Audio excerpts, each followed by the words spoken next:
Ladies and gentlemen, the President of the United States, Donald J. Trump.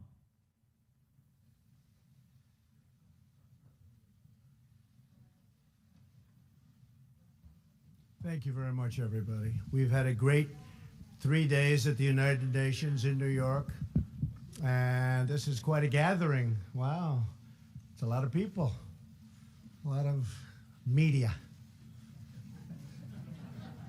We've covered a great deal of territory. Just left, as you know, Prime Minister Abe of Japan. We're starting trade talks with Japan. They were not willing for years to talk trade, and now they're willing to talk trade, and I'm sure we'll make a very good deal. Just concluded, as you know, 2 days ago, signed a deal with South Korea, trade deal, tremendous deal with South Korea. It means a lot of business for our farmers. We're opening up for farmers. We're opening up for a lot of different groups. We're going to be able to sell much more than double the number of automobiles that we were allowed under a deal that was totally defective, that was there before. And so we're very happy with that. That deal is actually concluded. We're very well along the way with Mexico. The relationship is very good. And with Canada, we'll see what happens. They're charging us 300% tariffs on dairy products. We can't have that. We can't have that. With China, as you know, we put out an announcement today. They would like to see me lose an election because they've never been challenged like this. But I want to open up China to our farmers and to our industrialists and our companies. And China is not open, but we're open to them. They charge us 25, 35, 55% for things, and we charge them nothing in terms of coming into the country. Cars, they're at 25%, and we're at 2% and 2.5%, and don't even collect it, but we collect it now. So we're doing very well in our situation with China on trade. I have a great relationship with the president of China, President Xi, but it's got to be a two-way street. It, for 25 years and longer, was not. And trillions of dollars was taken out of the United States for the benefit of China. We just can't have that. We have to make it fair. So we're at $250 billion now at 25% interest, and a lot of money is coming into our coffers. And it's had no impact on our, absolutely, by the way, no impact on our economy, which I said it wouldn't. In fact, steel is like the hottest industry there is. If you look at what happened with steel, we're charging a 25% tariff for the dumpers. They dump massive amounts of steel. They want to put the steel companies out of business, and after they're out of business, they'll come in and charge 5 times more than you ever thought possible. And we need steel, and we need aluminum, and those industries are doing well, but steel is incredible. U.S. Steel is opening up a minimum of 8 plants.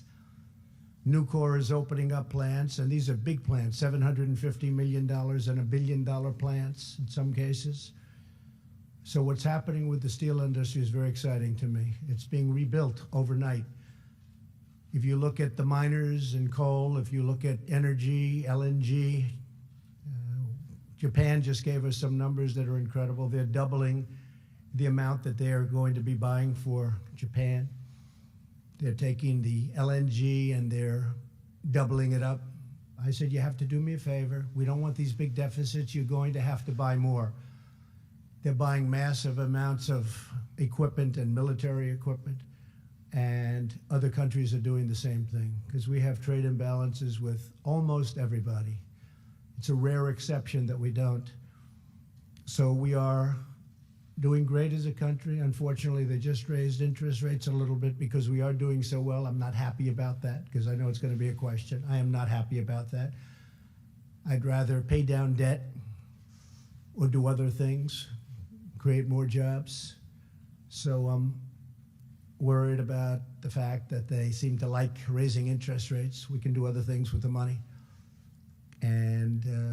But they raised them, and they're raising them because we're doing so well. You know, we're doing much better than I had projected in terms of when I was campaigning. I said we were going to do this, and we're doing much better than anybody ever thought possible. And I will say, if others got in it would have been just the opposite, because they were going to put restrictions on, they were going to put regulations on, they were going to choke the economy as it was already choking, but it would have been worse, and they were going to raise your taxes. That's what they want to do now if they ever got control, which I don't think they'll have control for a long time. So with that being said, we'll take some questions, and yes, please. John, go ahead. We have plenty of time. Mr. President, thank you very much. Of course, what you're looking forward to tomorrow is the hearings with Judge Kavanaugh Yes. before the Judiciary Committee. Yes. In 1991, when Joe Biden passed along to the Bush 41 White House the allegations that Anita Hill had raised against Clarence Thomas, the Bush White House asked the FBI to look into it as part of Judge Thomas's background investigation. Not a criminal investigation, but the Right. background investigation. When these allegations were raised, why didn't this White House do the same thing? And with all of the allegations that are coming out now about Judge Kavanaugh, was there an opportunity missed here to have investigators look into this and get some sort of clarity one way or the other? Well, the FBI told us they've investigated Judge Kavanaugh 6 times, 5 times, many times over the years. They know him very well. But here there was nothing to investigate from at least one standpoint. They didn't know the location, they didn't know the time, they didn't know the year. They didn't know anything. And it's like, where do you go? Also, it's not for the FBI. If you look at what Joe Biden said, he said they don't do this. And he said it very clearly. So I think when you really look at it all, it's not going to change any of the Democrats' minds. They're obstructionists. They're actually con artists, because they know how quality this man is, and they've destroyed a man's reputation, and they want to destroy it even more. And I think people are going to see that in the midterms, what they've done to this family, what they've done to these children, these beautiful children of his, and what they've done to his wife. And they know it's a big, fat con job. And they go into a room, and I guarantee you, they laugh like hell at what they pulled off on you and on the public. They laugh like hell. So it wouldn't have mattered if the FBI came back with the cleanest score, and you understand that very well, John. If they would have come back with the most perfect, we found everything and he's perfectly innocent of everything, it wouldn't have made a difference. You wouldn't have gotten one vote. Now, we will get votes from the Democrats if we win. You'll have 3, 4, or 5 Democrats giving us votes, because they're in states that I won by 30 and 40 points, and they're going to give us votes. But other than that, you probably won't get any, John. Yes, go ahead, please. Mr. President, there are now 3 women accusing Judge Kavanaugh of sexual misconduct. Are you saying that all 3 of those women are liars? Is there anything that could be said at this hearing tomorrow that could cause you to withdraw the nomination? Anything at all that... I won't get into that game. I only tell you this. This is one of the highest quality people that I've ever met. And everybody that knows him says the same thing. And these are all false to me. These are false accusations in certain cases, and certain cases, even the media agrees with that. I can only say that what they've done to this man is incredible. You know, it's very interesting. I pick a lot of judges. I have 145 judges I will be picking by the end of a fairly short period of time, because President Obama wasn't big on picking judges. When I got there, I said, how is this possible? I have 145, including Court of Appeals judges. And they just didn't do it. You know why? They got tired. They got complacent. Something happened. I have 145 judges. Everybody wants to be a federal judge, not just a Supreme Court judge. I'm talking about Court of Appeals. I'm talking about district court. I don't think they're going to want to so much. I'll be calling people, and we'll have people calling people that do this. And people are going to be scared, because we could say it about you. 35 years ago, you met, and you might not know what's going on. What is going on? Why did they wait so long? Why did Senator Feinstein wait till the hearings were over and make this case? Why didn't she bring it right at the beginning? When you ask about, as an example, the FBI, why didn't they bring this right at the beginning, during the hearing?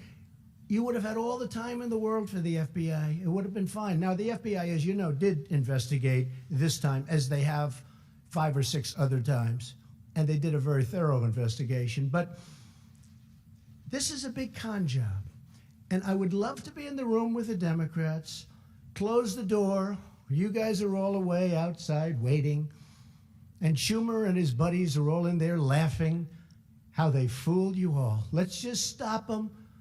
A big fat con. Yeah, go ahead. But Mr. President, if I could follow up, you have daughters. Can you understand why a victim of sexual assault would not report it at the time? Don't you understand? By the way, I only say this.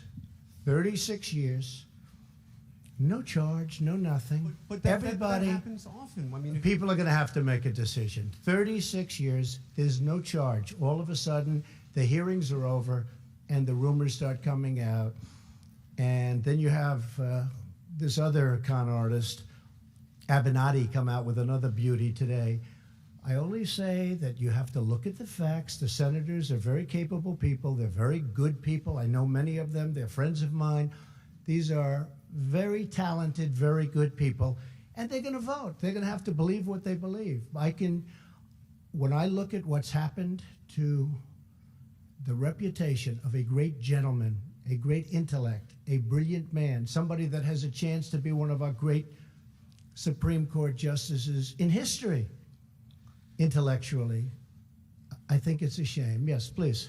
Yes, Mr. President, my name is Tomas Regalado from Radio and TV Marti. Mr. Okay. President, yesterday at the speech at the UN, you spoke about how Venezuela's problem was because of Cuba and the Castros, how they went in there and they brought socialism and communism to Venezuela and now to Nicaragua as well. Mr. President, are you going to be more proactive now against Cuba as well? I've been very proactive against Cuba. I don't like what's happening in Cuba. As you know, President Obama gave them a pass, and I didn't like it. Neither do Cuban people based in Miami and based in our country that came from Cuba and suffered in Cuba. I don't like what he did. I've ended much of it, most of it. I don't like what's happening in Cuba, and I certainly don't like what's happening in Venezuela. Yes, Mr. please. President. Go ahead. Mr. President, just to finish really fast, you said also that you had a call to action to ask the leaders around the world to also end socialism. Would you like to be recognized as a Well, I person wouldn't say that socialism has been working really well around the world. Okay, you can take a look at Venezuela as your number one, I guess the one that's most obvious, but you take a look around the world, socialism is not exactly riding high. Please. Thank you, Mr. President. Go ahead. Thank you very much. If you don't mind, after I'm finished, if Ouija or Hallie or Vivian or one of our female colleagues could go after me, that would be great. Mr. President, just to follow up on these allegations against Brett Kavanaugh. What does he mean by that? Explain. What does that mean? I think it would be great if a female. What does it mean? No, what does it mean? It would be great if a female reporter would ask you a question about this issue. So if you don't mind, I wouldn't mind that at all. No, wouldn't mind it at all. All right. Well, let me. If I could Wouldn't make follow any up. difference to me. All right. Go ahead.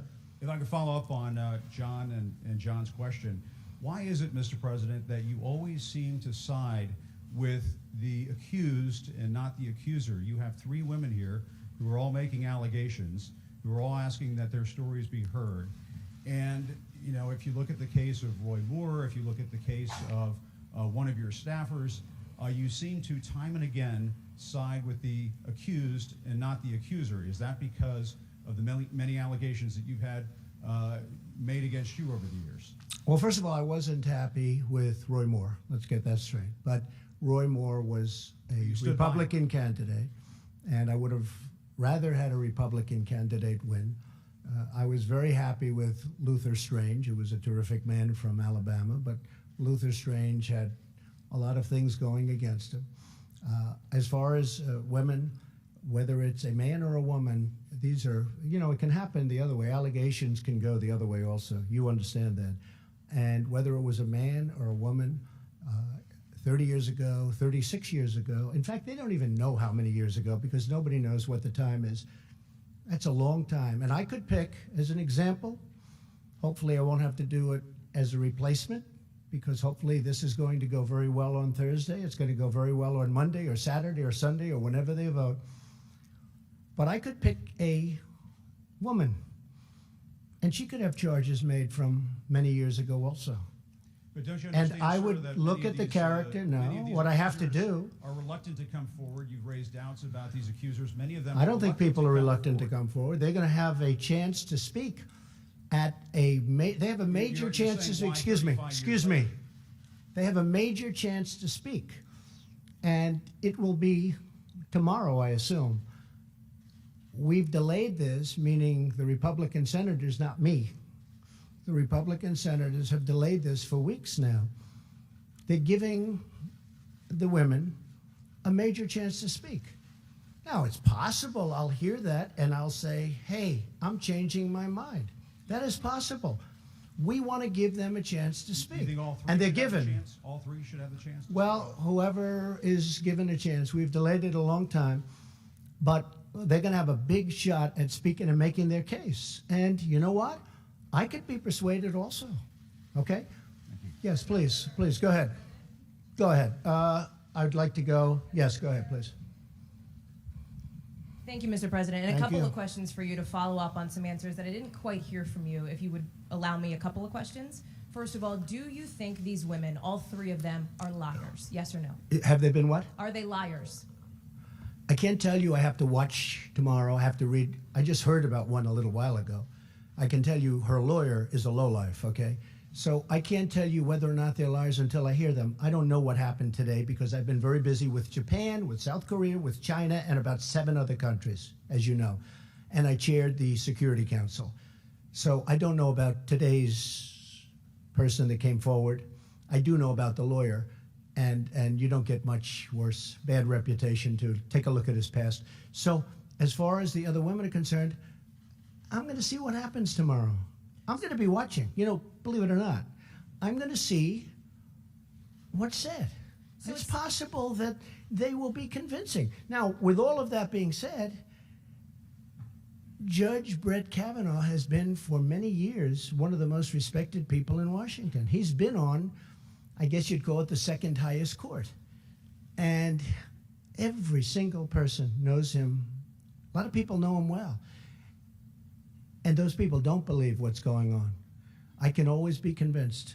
I have to hear it. It sounds like what you're saying is there is a situation, there is a scenario under which you would withdraw Brett Kavanaugh's nomination. Is that correct? If I And thought have you he was, talked about that if with I him? thought he was guilty of something like this, yeah, sure. And you will wait until tomorrow to make up your I mind. want to about it? watch. I want to see. I hope I can watch. I'm meeting with a lot of countries tomorrow, but I will certainly in some form be able to watch. And I'll also rely on some very fair and talented Republican senators who, look, if we brought George Washington here and we said we have George Washington, the Democrats would vote against him, just so you understand. And he may have had a bad past. Who knows? You know, he may have had some, I think, accusations made. Didn't he have a couple of things in his past?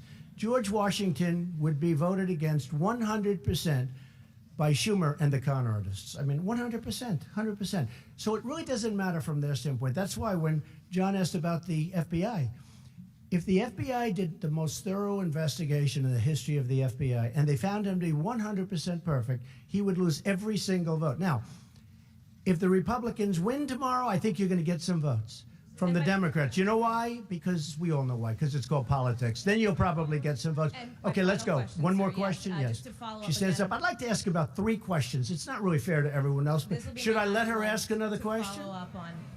Go ahead. See? To follow up on a question that a colleague asked as well about the benefit of the doubt that you have given to people like Roy Moore, to Roger Ailes, to Bill O'Reilly, to Brett Kavanaugh. They're all men. Why is that? It's not And a is there- benefit of the Has there doubt. ever been an instance when you've given the benefit of the doubt? I've known to a them, woman? Haley, I've known them for a long time. And a lot of these people, a lot of people. And some I've been disappointed with. I have been disappointed with some. Others, there are charges that are pretty weak. But I've known people for a long time. I never saw them do anything wrong. I never saw them do anything wrong. And there are some that probably I agree. I can tell you there are some that I've been watching for a long time. And in a couple of cases, they weren't Republicans. In a lot of cases, they were not. They were exactly the opposite. But I've been watching them for a long time. And I knew for a long time these were not good people, and they were never brought up. Okay, yes, ma'am, go ahead. Thank you very much, by the way. Thank you. Thank you very much, Thank Mr. you. President. When the allegations first surfaced, you initially said how important it was for Dr. Ford to testify and that you wanted to hear from her. I do. But I wish you it could have also- gone quicker. Well, you also said that if what she said were as bad as she claims, surely her or her parents would have reported it. And just today you said you would Well, have there is a pushed truth. the- I mean, there is a chance that her parents could have reported it 36 years ago. So my question is... It doesn't mean they had to report it, because in some instances people keep it quiet. It's a very tough situation for a woman. There's no question about it. And in some cases they do report it. Frankly, had they reported it, it would have been pretty amazing, wouldn't it? But I guess they didn't, and that's okay. I'm not saying they had to report it, because it's a very personal thing. It's a very big problem. There's no question about it. Go ahead. Do you want to hear her story before? I'd like to you hear draw her a story, yeah. conclusion, Well, we're or giving her have you time. already made up your mind? They would have given her time last week. This is the United States Senate. This is the most important position that a president can give out. I think we can say by far. I've actually heard it's the most important decision a president can make. I disagree with that. War and peace. I always say war and peace. And after that, Supreme Court justice, right? I look forward to hearing from her. We could have heard from her last week. We could have heard from her for a long time. It'll be interesting to hear what she has to say. Okay? Let me follow up on Jim's question. Mr. President, let me follow up on Jim's question that I don't think we got an answer to. Which one? Which question? How Who? have your personal experiences being accused by more than a dozen I've been accused. women of I've been sexual accused. misconduct? False accusations. Right. Excuse me. How have those... I've been accused. And I was accused by, I believe it was 4 women. You can check with Sean Hannity. You can check with Fox, because they covered it very strongly. And Who how got have paid? those Excuse me. shaped- Excuse me. I was accused by 4 or 5 women who got paid a lot of money to make up stories about me. We caught them, and the mainstream media refused to put it on television. They refused to even write about it. There were 4 women, and maybe more. I think the number is 4 or 5. But one had a mortgage paid off her house, $52,000. Another one had other things happen. And the one that reported it, I believe, was offered $750,000 to say bad things about me. And she is the one that reported it. This woman is incredible. She reported it instead of taking the money. So I've had numerous accusations about me. Right. They made false statements about me, knowing they were false. I never met them. I never met these people. And what did they do? What did they do? They took money in order to say bad things. I've had stories written in the New York Times front page about 4 women, the whole top center front page of the New York Times. I think it was 4 big pictures. I said, wow, that's a big thing. What's that? These were women that were quoted saying bad things about me. Not the worst things about me, but bad things. And I said, gee, that's too bad. I knew them a long time ago, 15 years ago, 20 years ago. I said, that's too bad. I'm surprised at them. And then all of a sudden I see them on television, nothing to do with me. The next day or day later, they were incensed. They said, Donald Trump is a nice guy. We never said this. The New York Times did false reporting. They're fake news. And you know what? The New York Times would not report that their story was fake. These women said great things. Not only did they not say the bad stuff, they said great things about me. Front page. And those women, they're incredible women. They went on television, and they didn't want to, and I didn't ask them. And they said the New York Times made it up. They gave false quotes. And they went on a lot of shows. They were really incensed, and they couldn't believe it. That's why people know that a lot of the news is fake, and a lot of the people sitting here are fake. But 20% of them are wonderful, okay? If I could just actually ask Go ahead, my please. question, Mr. Trump. You didn't let me ask my question. You've My been asking a was- question for 10 No, you minutes. interrupted Please my sit down. question. Please, I'm go ahead. asking you, Go how ahead. did those impact impact your opinions on the allegations against? Well, it does Judge impact my opinion. You know why? Because I've had a lot of false charges made against me. I'm a very famous person, unfortunately. I've been a famous person for a long time. But I've had a lot of false charges made against me, really false charges. I know friends that have had false charges.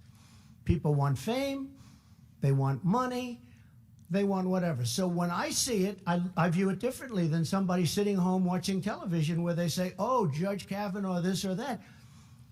It's happened to me many times. I've had many false charges.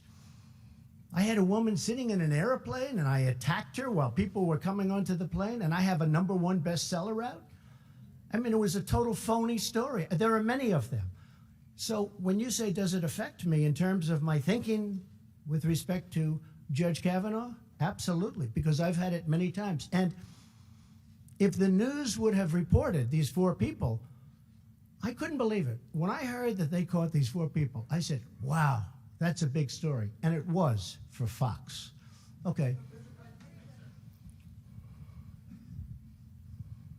Thank you, Mr. President.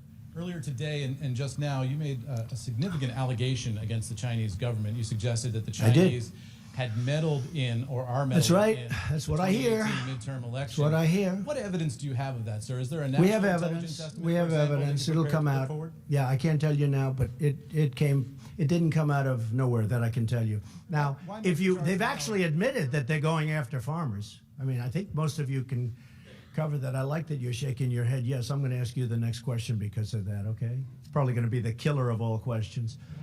But Why let make me the just charge explain. now if you're not prepared let to me. come forward with the evidence, sir? China now put on $250 billion, and they're paying 25% on that. They're paying billions and billions. This has never happened to China.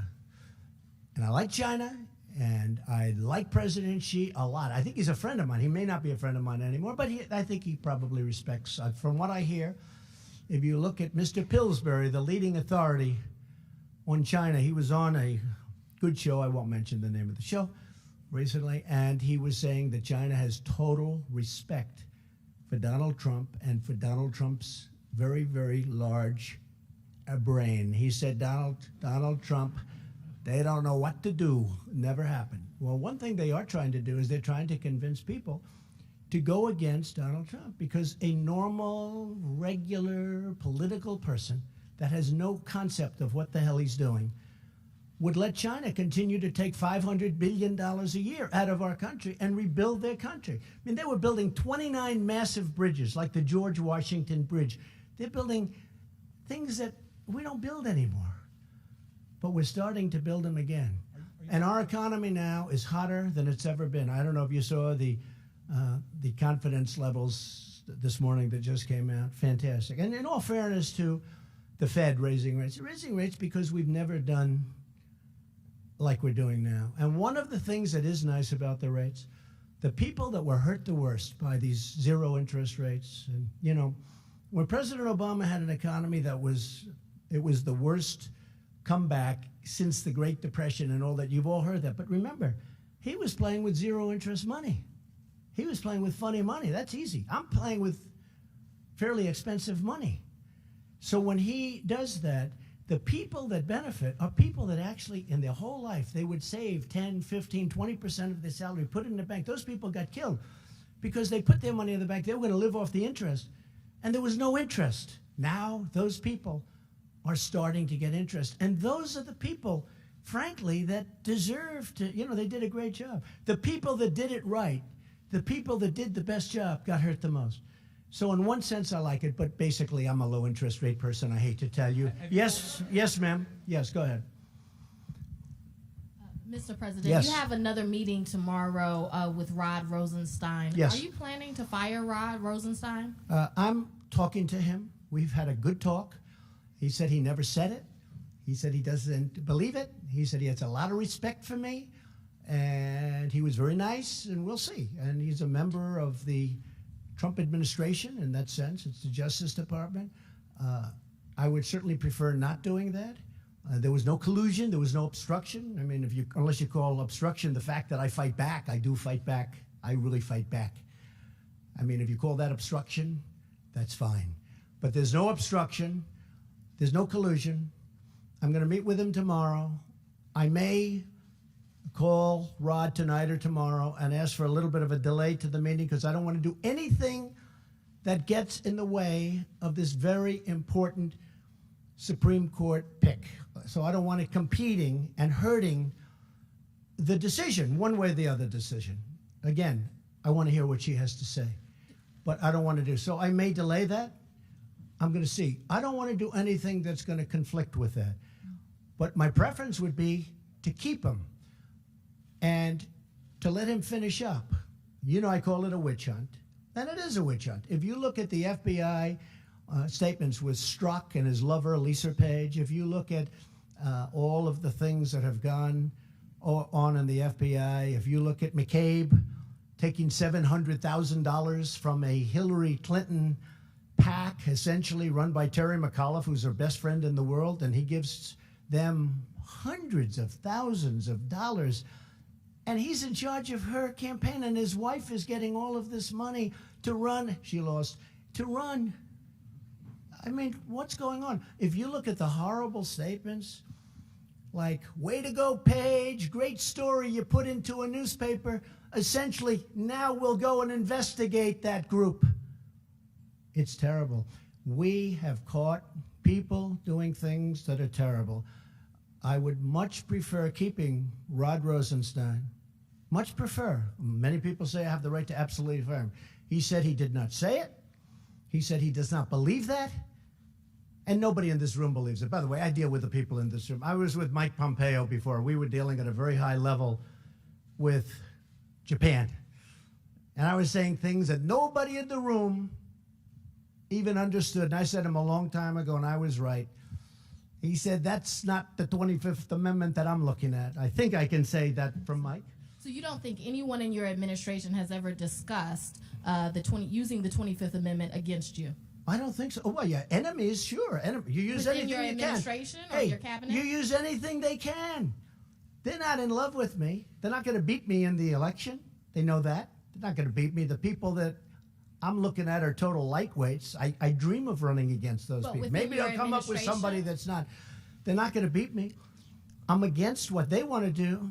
I'm in favor of law enforcement. I'm in favor of safety and security and low taxes. I want low taxes. I want borders. We're getting another $1.6 billion in borders. I want borders. We've spent 3.2 and we're getting another 1.6, and then eventually we're getting the whole thing and we'll complete the wall. They don't want that. They don't want that. They don't want the things that I have. Now, I must say, I know many of the Democrats. They'll say things and then wink at me. And again, it's the same old story. They'll say things, they don't mean it. It's politics. The reason they don't want me is because they want to run the show. They want it. It's power. It's whatever you want to call it. But what they've done here is a disgrace, a total disgrace. And what they do, I know it's sort of interesting. In one case, they say, he's a fascist. He's taking over the government. He's the most powerful president ever. He's a horrible human being. He wants to take over the entire government, and he's going to do it. We can't stop him. That didn't work. The next week, he said, he's incompetent. I said, well, wait a minute. In one case, I'm taking over the world. And in the other case, he's incompetent. They tried that for a week. That didn't work. Look, these are very dishonest people. These are con artists. And the press knows it, but the press doesn't write it. Wow, that's a lot of hands. That's a lot. Steve, go ahead. He's a very high-quality person, this man, but he'll probably hit me with a bad one. Why go ahead, give it to me. Give it to me, Steve. Reuters. You're getting letters from Chairman Kim. Why do you need a second summit with the North Korean leader so soon? And what? Because he'd like it. What would it be for? So I've received 2 letters from Chairman Kim. At some point, I'll, give these letters. They're incredible letters. They're letters that are magnificent in the sense of his feeling for wanting to get this done. I really believe he wants to get it done. I may be wrong. I heard somebody on a certain network last night, I won't mention which one, say, why has President Trump given so much to North Korea? I said, wait a minute. I asked Sarah Huckabee, please call this person. I gave him nothing. Other than I met, what did I give him? I didn't do what Obama did, give him $1.8 billion in cash to get back 4 hostages. I got back our hostages. I never paid them anything. I haven't paid them 10 cents. But he wants to make a deal, and I'd like to make a deal. We actually have a very good relationship together, a lot different than the last time I was at the United Nations. That was a little bit rough. Don't forget, that time, they said, oh, Trump is saying these horrible things. He's going to get us into a war. You're going to have a war. If I wasn't elected, you'd be in a war. And President Obama essentially said the same thing. He was ready to go to war. You would have had a war and you would have lost millions, not thousands. You would have lost millions of people. Seoul has 30 million people, 40 miles and 30 miles from this very dangerous border. If I wasn't elected, you would have had a war. President Obama thought you had to go to war. You know how close he was to pressing the trigger for war? Millions of people. With me, nobody's talking about that. Nobody's talking about that. We have a very good relationship. He likes me, I like him, we get along. He wrote me 2 of the most beautiful letters. When I showed one of the letters, just one, to Prime Minister Abiy, he said, this is actually a groundbreaking letter. This is an incredible, this is a historic letter. And it is a historic letter. It's a beautiful piece of art. And I think we're going to make a deal. Will we make a deal, Steve? I don't really know. But I think we're going to. In the meantime, and I've said it, I don't want to bore you, no rockets, no missiles, no nuclear tests, for over a year. Well, you haven't seen. Before I got here, everybody in this room thought you were going to war. And then what happened, it was funny. They said he was terrible. He was so rough with Chairman Kim Jong-un. He was so rough. It's terrible. He's going to cause.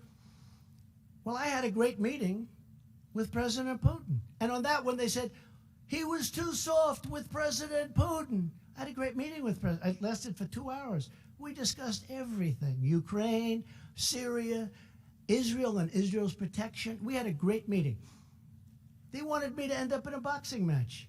And you know what? If I was killer tough with President Putin, they would have said, he was too tough. You can't win with these people, but you just keep going. In the meantime, we're doing well. Go ahead. So how long do you think it should take North Korea to denuclearize? I don't know. I don't want to get into estimates of 1 year. Steve, I don't want to get into the time game. You know why?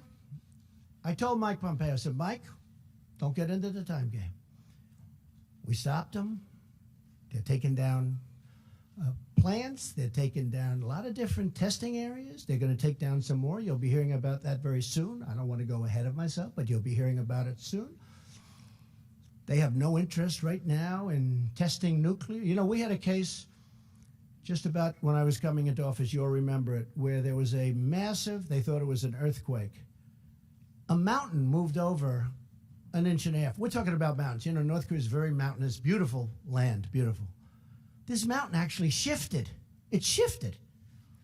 And somebody thought it was an earthquake. And then they found out, no, this was nuclear testing. Shifted a mountain. I'm talking about serious stuff, serious size.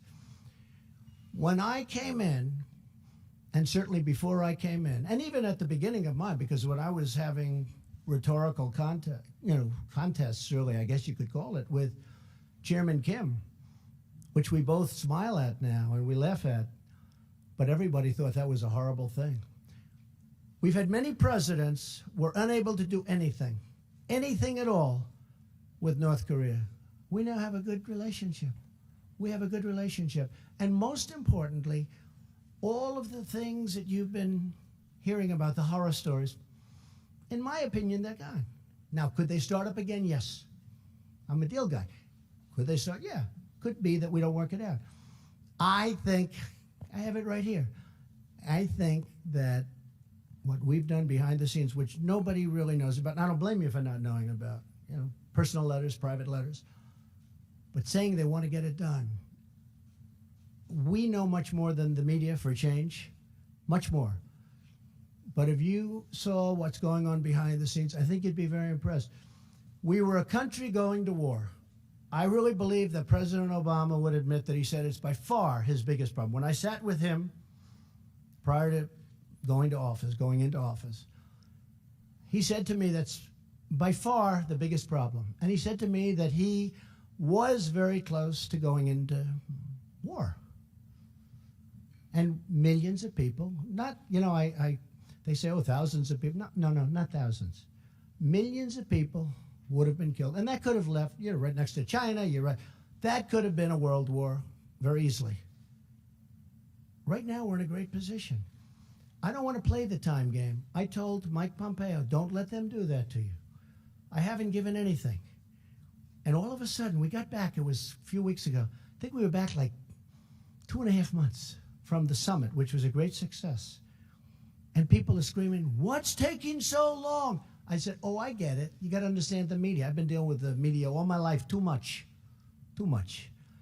They're screaming, and I saw that. And our guys were, and not Mike, but our guys were being, oh, well, we're working as fast. I said, I got all the time in the world. I don't have to rush it.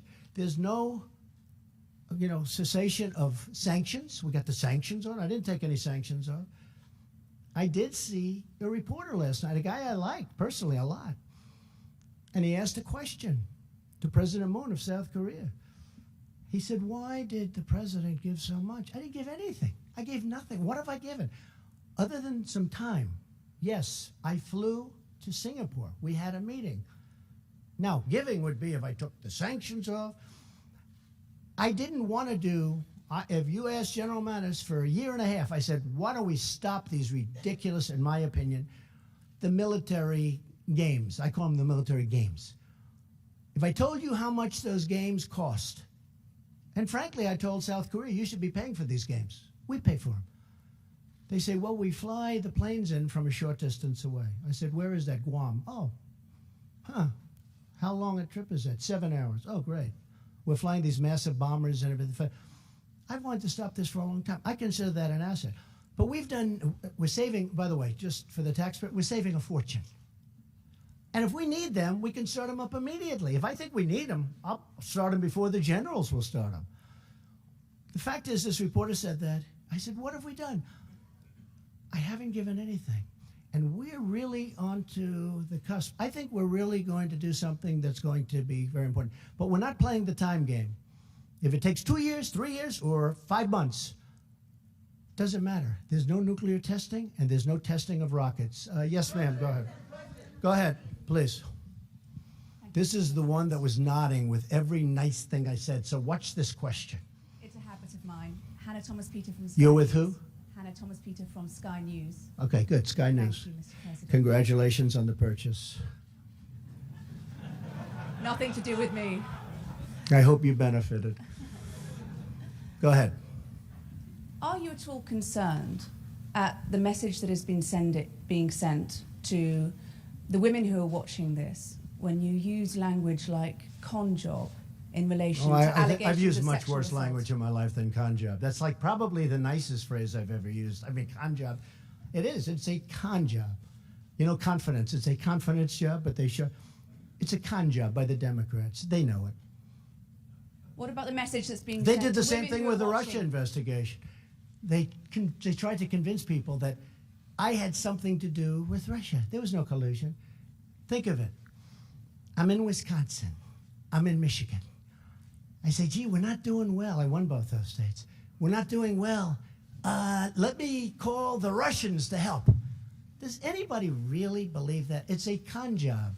And I watch these guys, little Adam Schiff and all of the guys. He takes a call from a Russian who turned out to be a faker. You know, he was a comedian or something. This is so-and-so calling for... He took the call. Why is he taking a call from a Russian? Senator Warner took a call from a Russian. He was a comedian or something, but he said, we have pictures of President Trump. Whoa, where can I get them? If we ever did that, it would be like a big deal. Yeah, it's a con job, and it's not a bad term. It's not a bad term at all. Are you worried? I'll tell you one thing I can say. I've had a lot of people talking about this to me with respect to what's happening, because it's a horrible precedent. I'm going to have to get other judges and other Supreme Court judges, possibly. I could have a lot of Supreme Court judges, more than 2. And when I called up Brett Kavanaugh, spoke to him and his family, and told them that I chose them, they were so happy and so honored. It was as though I mean, the biggest thing that's ever happened, and I understand that, U.S. Supreme Court. I don't want to be in a position where people say, no thanks, I don't want to, you know, I spoke to somebody 38 years ago and it may not be good. We have a country to run. We want the best talent in the world. But I'll tell you this, the people that have complained to me about it the most, about what's happening, are women. Women are very angry. You know, I got 52% with women. Everyone said this couldn't happen, 52%. Women are so angry. And I frankly think that, I think they like what the Republicans are doing, but I think they would have liked to have seen it go a lot faster. But give them their day in court. Let her have her day in court. Let somebody else have a day in court. But the ones that I find, I mean, I have men that don't like it, but I have women that are incensed at what's going on. I've always said women are smarter than men. I've said that a lot, and I mean it. But women are incensed at what's going on. Yes, go ahead. Go ahead. Go ahead. Go ahead in the back. Who are you or where are you from? Yeah, you. Guy looks like he's shocked. That's not. This is going to be not good. It's going to be good. The guy sir. looks totally like stunned. Have you ever been picked before for a question? Yes, sir, but not from President of the Go United ahead. States. Go ahead. Give me a question. Thank you very much. My name is Majid Gili from Rudao Media Network. I want to, sir, ask you, you always talk about... Excuse me, you said where? From where? Rudao Media Network from Kurdistan region, north Okay. of Iraq. I'm a Kurd. Good. Good. Sir, Great people. thank you, sir. Great Mr. people. Mr. President, Thank you. Are you a Kurd? Mr. President, Good. Mr. They're great President- people. They're great fighters. I like them a lot. Let's go. I like this Mr. question President, so far. you always say you support your allies. Kurds right now, after the defeat of ISIS, are under a lot of pressure in Syria and in Iraq by many adversaries. It's true. What will you do to elevate their position, to support them, in order after they help the United States to defeat ISIS? Well, we are helping them a lot, and we've been very friendly with them. And as you know, we've fought side by side. And we have defeated ISIS, essentially, a very short while ago in the Middle East. And we did it with a lot of help from the Kurds. And they're great fighters. You know, some people are great fighters and some people aren't. The Kurds are great fighters, and they're great, great people. And we're going to be, we're discussing that situation exactly right now. What will you do to support them, sir? Well, I'm just telling you, we're going to be discussing that situation. We have already started discussing that situation, but we have had tremendous support from the Kurds in defeating ISIS. And Okay? about Syria, sir, in your speech you did not mention... Yes. Go. Uh-oh. You don't need it. Mr. President, Susan Lee from Fox Business. Did you reject a one-on-one meeting with the Canadian Prime Minister Justin Trudeau? Yeah, I did. Why? Because his tariffs are too high and he doesn't seem to want to move, and I've told him forget about it. And frankly, we're thinking about just taxing cars coming in from Canada. That's the mother lode. That's the big one. We're very unhappy with the negotiations and the negotiating style of Canada. We don't like their representative very much. They've taken advantage. I love Canada, by the way. I have so many friends. I have everybody. It's so many friends. But that has nothing to do with this. I'm representing the United States. Mexico was totally, I mean, they were great. By the way, the new president has been great. The deal is done. Now it has to go through Congress, and you know, a lot of things have to happen. But we've done, Bob Lighthizer, who's here someplace. Where's Bob? Bob Lighthizer has done a great job of negotiating, as they have. But the deal is done. It's up to Congress. But Canada has treated us very badly. They've treated our farmers in Wisconsin and New York State and a lot of other states very badly. Dairy products, 300%. 300%. How do you sell a dairy product at 300%? The answer is you don't.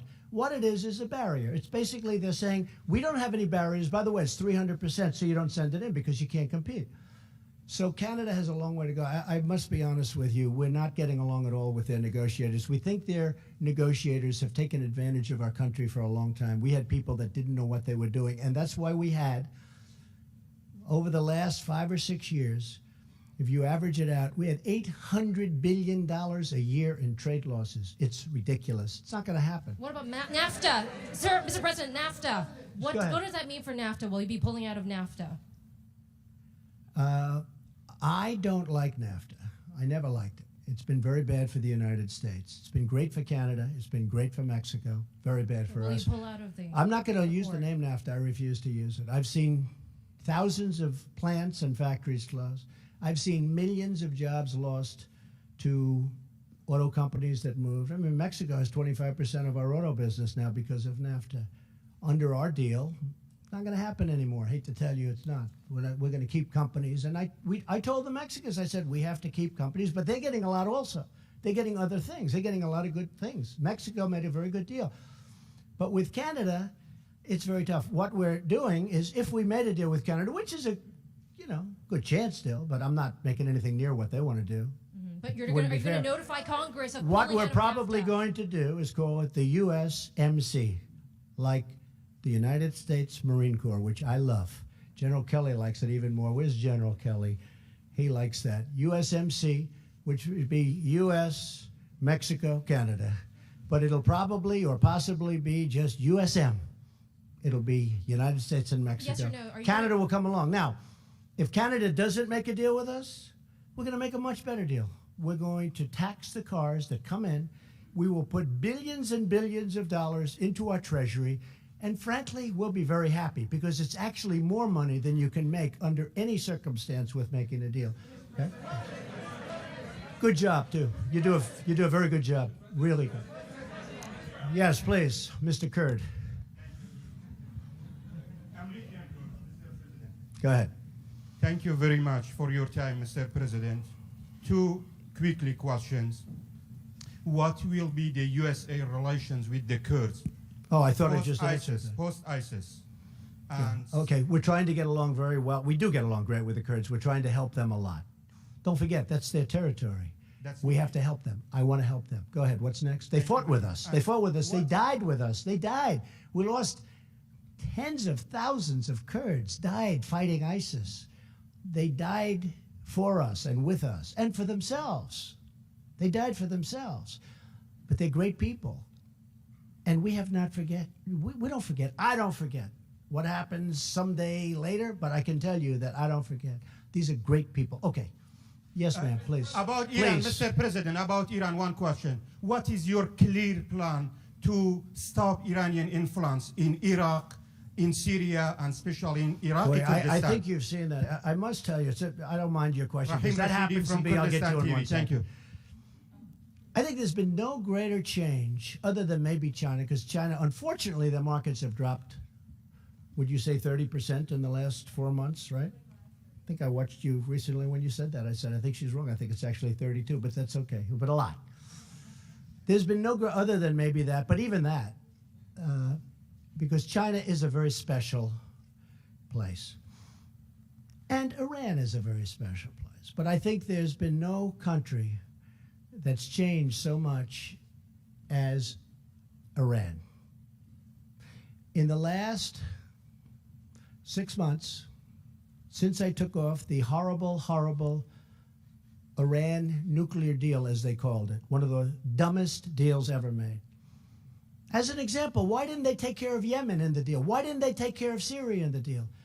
You know what Kerry said the reason? It was too complicated. We're given $150 billion. We paid $1.8 billion in cash. Cash. This whole room would be filled up with $100 bills. And you need probably 5 rooms like this. We gave $1.8 billion in cash. Why didn't we take care of Yemen? Why didn't we take care of Syria and other? And he said, because it was too complicated. Well, you just gave all your cards. You gave them $150 billion. And now Yemen's a mess, but it's getting better. And Syria is a mess. And I was responsible, and I hope it stays that way, when I put out on social media a few weeks ago about Idlib province. I said, don't do it. I'll tell you, it happened where I was at a meeting with a lot of supporters, and a woman stood up and she said, there's a province in Syria with 3 million people.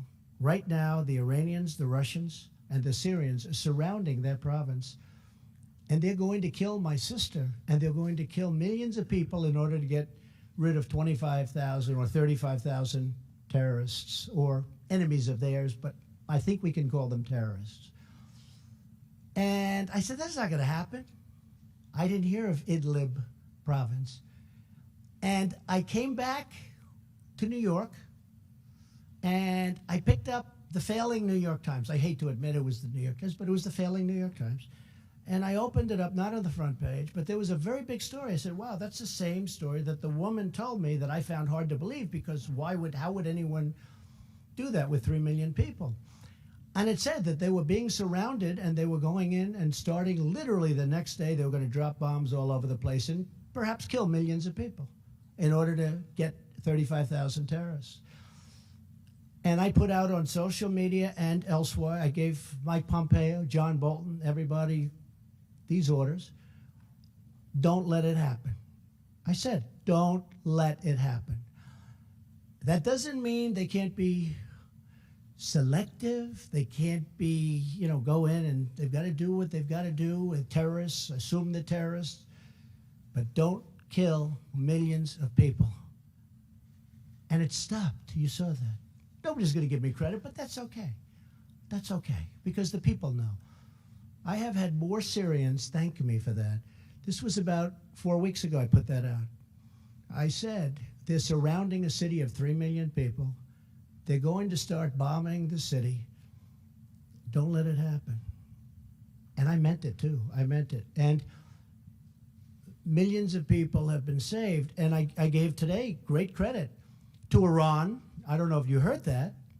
I gave great credit to Iran, to Russia, and to Syria for not doing it. Now I hope it's going to be surgical, meaning go in and do, it's lengthy and everything else, and they possibly have to do it. But I think millions of people would have been killed, and that would have been a shame. And hopefully, and I have to tell you, Turkey has been a big help. Turkey has been great. Turkey's helped us very much with that whole situation. Yes, yes.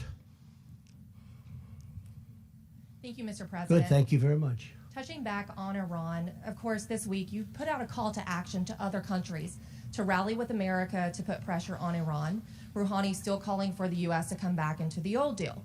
But after meeting with world leaders this week, did you make any progress towards a potential new deal? It doesn't matter what world leaders think on Iran. Iran's going to come back to me and they're going to make a good deal. I think. Maybe not. Deals. You never know. But they're suffering greatly. They're having riots in every city, far greater than they were during the Green period with President Obama. Far greater. When President Obama stuck up for government, not the people, he probably would have had a much different Iran had he not done that. But I'm sticking up for the people. I am with the people of Iran. But here's the thing. They have rampant inflation. Their money is worthless. Everything is going wrong. They have riots in the street. You can't buy bread. You can't do anything. It's a disaster. At some point, I think they're going to want to come back and they're going to say, hey, can we do something? And I'm very simple. I just don't want them to have nuclear weapons. That's all. Is that too much to ask? I don't want them to have nuclear weapons. I want them to have a great economy. I want them to sell so much oil so that the oil prices, I'm not happy with OPEC. I told them, I'm not happy with OPEC. We take care of all these people. We defend them. They wouldn't be there for 2 weeks if it wasn't for me and the United States and our much stronger armed forces than it was, because our armed forces was depleted. We had old equipment. Now we have, hey, you know better than anybody, 700 billion and 716 billion. We have the most incredible new jets and everything. We need it. Not that I want to spend it, although it is jobs. It's all made in the United States. But Iran has to come back and they have to talk. And I'm not doing this from strength or weakness. I'm just saying at some point I think they're going to have to come back. If you look at what's going on, companies are leaving left and right. Mercedes-Benz just left. They're all leaving. They don't want to be in Iran because they have a choice. Do they want to be with Iran or do they want to be with us? And we picked up $10 trillion since my election. We were being caught by China. Now it's going the other way. People can't believe it. People have never seen this situation with China. Everything's always been for 20 years, oh, China's so great. China's so great. You don't hear that so much anymore. I love China. I think they're great. But you don't hear that so much anymore. You know who's great now? We're great now. Okay, how about just a couple of more? Now I could be doing this all day long. I could be doing this all day long. Should we continue for a little while? It doesn't matter to me. Couple of more? I don't care.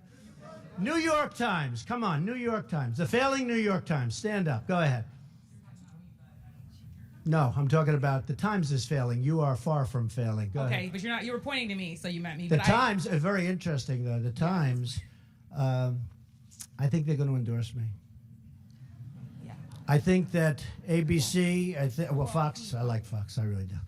But I think ABC, CBS, NBC, The Times, they're all going to endorse me, because if they don't, they're going out of business. Can you imagine if you didn't have me? Go ahead. What would you like to say? Just be sure. I know you were pointing to me, but I work for PBS News. I know that. No, I know that. Okay. I know. So I want to ask you, yesterday you were talking about your administration's accomplishments at the United Nations, and a lot of the leaders laughed. Why do you think they were Well, that's laughing? fake news. And what was that experience Yeah, it's like? fake news. And it was covered that way. Okay. So I said that since my election, our economy has become the hottest in the world. Tax reductions, regulations, confidence levels are the highest in 18 years, really soon to be historic. Unemployment is the lowest in the history of our country. You look at black unemployment, you look at Asian unemployment, you look at women 65 years. The unemployment numbers are among the best we've ever had, ever. The numbers of new companies pouring into our country, which nobody thought was possible. And I said this, and I was in front of a large group of highly professional people, most of whom are from either other countries or the United Nations, people that aren't big into clapping, applauding, smiling. And I heard a little rustle. As I said, our country is now stronger than ever before. It's true. I mean, it is true. And I heard a little rustle, and I said, it's true. And I heard smiles, and I said, oh, I didn't know there'd be that guy. They weren't laughing at me. They were laughing with me. We had fun.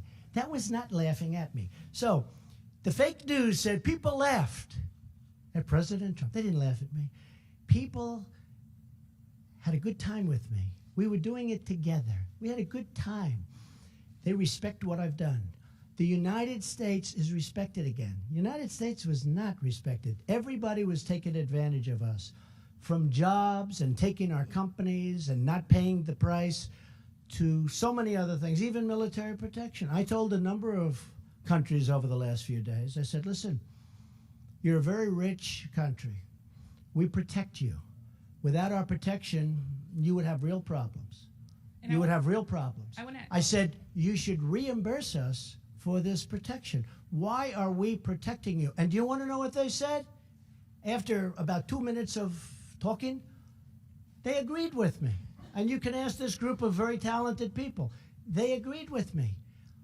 But they said, one of them said, but Mr. President, nobody ever asked us for that. They never asked us for that. Nobody's ever said you should pay. These are really wealthy countries. I mean, I'll be honest, I just asked Japan. I said, we're defending you. You're a very wealthy country. You're sending us millions of cars. You're making a fortune. We have a tremendous trade deficit with you. And we're defending you, and we're subsidizing your military with a massive amount of money. I said it to South Korea. We have 32,000 soldiers in South Korea. They're very wealthy. These are great countries. These are very wealthy countries. I said, why aren't you reimbursing us for our costs? And you know what? They look at me, and they can't even answer it, because there's no answer. If they're a poor country and they needed protection and people were going to die, I'm all for protecting them. I don't want 10 cents. But when wealthy countries that have massive trade surpluses with us, massive, and then on top of that, we're paying for their military, or we're paying for a lot of their military, that doesn't work. How about two more and we'll call it? Mr. President, really quickly, and Mr. President, you said you feel a kinship. You said you feel a kinship with Brett Kavanaugh, and Mr. President, really quickly, you said you felt a kinship with Brett Kavanaugh. You said that you also, your false allegations that you feel like were made against you make you feel like you don't want to believe these women. What message do you think? No, I didn't say that. Why do you say that? Please fake news. Why did I say that? Well, can you please explain then Excuse what you me. were talking about in your And by own the way, I false think you do a very good job, but I didn't say that. I do watch you, and I think you do a very good job, but I didn't say that. So could you explain I what you said, meant? exactly, I look forward to watching her. I do want to hear what she says. And maybe she'll say, I could be convinced of anything. Maybe she'll say something. But in the meantime, I have to tell you, he's one of the highest quality human beings. He's a tremendous man. He's a tremendous genius. He's a great intellect. He was, I believe, #1 at Yale. Is that a correct statement? #1 in his class at Yale. He was a great student in law. He was, you know, I've heard his name. I didn't know him. Didn't know him. Until this whole thing, I didn't know him. But I heard his name for 10 years. And you know how I heard his name? Everybody was saying he should be on the Supreme Court. I said, who is he? His name is Brett Kavanaugh. And he should be. He's the most brilliant person. He's the most brilliant lawyer. They were talking about him on the Supreme Court 10 years ago. With all of that, I want to hear what she has to say. But you said that you don't feel, but you said that you feel like there have been numerous false allegations against you, and that I've had many false. You understand what he I've had many through. false statements against me, and if the press would have reported, I would have been very happy. I think John Roberts would tell you that you covered the story where the women were paid to say bad things about me. Sean Hannity covered it. I will tell you, when I saw that on Sean Hannity, I actually called him. Believe it or not, I don't speak to him very much, but I respect him. I called him. I said, this is the biggest story. This is a big, big story. He agreed with me. The next day I picked up the papers. There wasn't one word about it. The next day I watched ABC News, John. I watched NBC. I watched CBS. I didn't watch CNN, but next time I'm going to. And are you okay with I watched everything. There wasn't one story other than Fox. And it's a big story. It's a shame. Okay, enough. Thank you. Thank you. Thank you. Is it okay if I give it to the New York Times, Mr. Go ahead. President? That's enough, please. Good job. Good job. Mr. President, could I ask a question since I am from the New York Mr. Times President. before this gentleman? Since you're where? Since you I'm actually from the New York Times. Yamiche is my former colleague, and we miss her. But I was hoping I could ask a question. But I'll let you do it after he does. Is that okay? That's I will perfectly do that. well. In honor of a paper I once loved. Thank you. Go ahead. Mr. President, my name's Edward Zoll with True News. Today you met with Bibi Netanyahu from Israel, and you brought up actually that you support a two-state solution for the Palestinian-Israeli crisis there. Can you give us any more preview of what this great deal, the peace deal? Well, I'd love to be able to make a deal with the Israelis and the Palestinians. You know, my whole life I was told that's the toughest deal. And I disagree. I think healthcare is probably tougher. Okay, you want to know the truth. But it is tough. But we're going to take care of that too. That's going to get taken care of. We've already taken care of a lot of it. But my life, I've always heard the deal between, as you know, Israel and the Palestinians. That's like the toughest deal. Every possible thing is tough about that. I think we're going to make a deal. I think we're going to make a deal.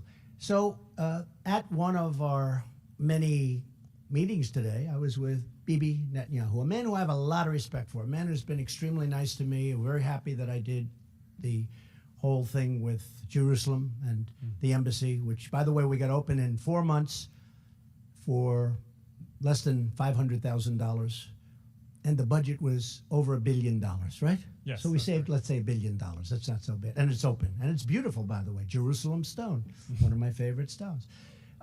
I will tell you the question. Somebody said today, well, this is the first news conference in a long time. I said, what do you mean? I did like 5 today. Every time I sit, I take a lot of questions from people that are screaming like maniacs in the back of the room, meaning reporters. And one of the reporters, I won't say that it was John Roberts that said that, I refuse. But it was, but that's okay. Don't feel guilty, John. But one of the reporters that was screaming asked about the one state, two state.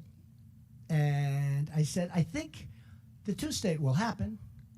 I think it's in one way more difficult because it's a real estate deal, because you need meets and bounds and you need lots of carve-outs and lots of everything. It's actually a little tougher deal. But another way it works better because you have people governing themselves. And so they asked me about that. I said, well, I think the two-state will happen. I think we're going to go down the two-state road. And I'm glad I got it out. And Jared, who's so involved, he loves Israel. He loves Israel. But he's also going to be very fair with the Palestinians. He understands it takes two people to be happy, two groups of people to be happy. Everybody's got to be happy. And that's why it's so tough, because there's been so much hatred and anger for so many years. That's what probably the #1 ingredient of toughness is. But they asked me, I said, I think it's going to be a two-state. And you know what I did today? By saying that, I put it out there. And if you ask most of the people in Israel, they agree with that. But nobody wanted to say it. It's a big thing to put it out. It's a very big thing to put it out. Now, the bottom line, if the Israelis and the Palestinians want one state, that's okay with me. If they want two states, that's okay with me. I'm happy if they're happy. I'm a facilitator. I want to see if I can get a deal done so that people don't get killed anymore. When we had in Saudi Arabia, we had one of the great conferences in history. Many of you were there, probably all of you were there. It's one of the most beautiful 2 days. That and China, two of the most incredible events I've ever seen. I've never seen anything like it. And we had, I believe, 58 Muslim countries, the leaders, the kings, the emirs, the absolute leaders from every, there was nobody in second place. They were the leaders of the whole thing. And unbeknownst to anybody else, people would come up to me individually. It wasn't a setup. They'd come up to me and say, "Sir, you can't have peace in the Middle East without peace between the Israelis and the Palestinians." I said, "Why? What difference? Why does that matter so much?" They said, "It just is impossible to make peace in the Middle East unless you have between the Israelis." So I heard that from one, the king of Saudi Arabia, who's a great guy, King Solomon. And then somebody else came up. And he wasn't told, "Oh, go up and say it." I know where they're coming from. And I must have had 12 leaders say it. And they just said it. And I started to realize that peace between Israel and the Palestinians for the Middle East is a very important thing. And we're trying very hard to get it. I think probably two-state is more likely, but you know what? If they do a single, if they do a double, I'm okay with it if they're both happy. If they're both happy, I'm okay with either. I think the two-state is more likely. Okay, how about one? Go ahead. New York Times? New York Times? Okay. Thank you, sir. I would have gotten a bad story in the New York Times, but I will anyway, so I guess it doesn't matter. We'll do you after that, and then we'll call it quits. We're kind of thriving, not failing these days. You're doing very well. Yeah. Say thank you, Mr. Trump. I think I'll stop short of that. I wonder how you do. You know, all my life I've had very few stories, but I've had some on the front page of the New York Times. Now I think I average about 3 or 4 a day, right? That is and true. of the 3 or 4, they're all negative. No matter what I do, they're negative. But you know what? That's okay. I still love the paper. Go ahead. I wanted to come back to China because I think what you announced today was really important. I agree. You talk about this friendship you have with Xi Jinping, and yet essentially what you did today is accused his government of interfering in our internal affairs, subverting our democratic process, and doing it to hurt you, the Republican Party. Doing it to help them. And your backers. Yeah, doing it to help them. So how can a guy who does that be your friend? I think that we are able to, and maybe he's not anymore. I'll be honest with you. I think we had a very good friendship. I think we had a very good relationship. We understand each other. They are doing studies on Donald Trump. They're trying to figure it all out because this has never happened to them before. It's never happened. Think of it. You've covered very well. You've never seen this happen. They're having big problems. I don't want them to have problems, but they got to make a fair deal, just like Canada's got to make a fair deal. I believe that he and I have a very good chemistry together. And I can tell you that about many leaders. I can also tell you a few where I don't feel I'll ever have a chemistry with them. I don't want to have a chemistry with them. And for those people, I'll have Pompeo, Nikki, Bolton, Jared. I can go our general, I'll have our general, or if they can't do it, I'll have Sarah Huckabee do it, right? But for the most part, I have very good with Prime Minister Abiy. Very good with President Moon. By the way, what President Moon said last night, I know you won't report it, but Brett Baer interviewed him last night, and he asked him about me. I can't say because you would say I'm too braggadocious, but what he said about me last night was an unbelievable thing. Couldn't have happened without President Trump, and it never would happen without President Trump, and nobody else could do it. You'll take a look. But I will tell you, China is very special, very special. They're incredible people. It's an incredible country. What they've done is unbelievable. And it all started with the WTO. It was a defective deal.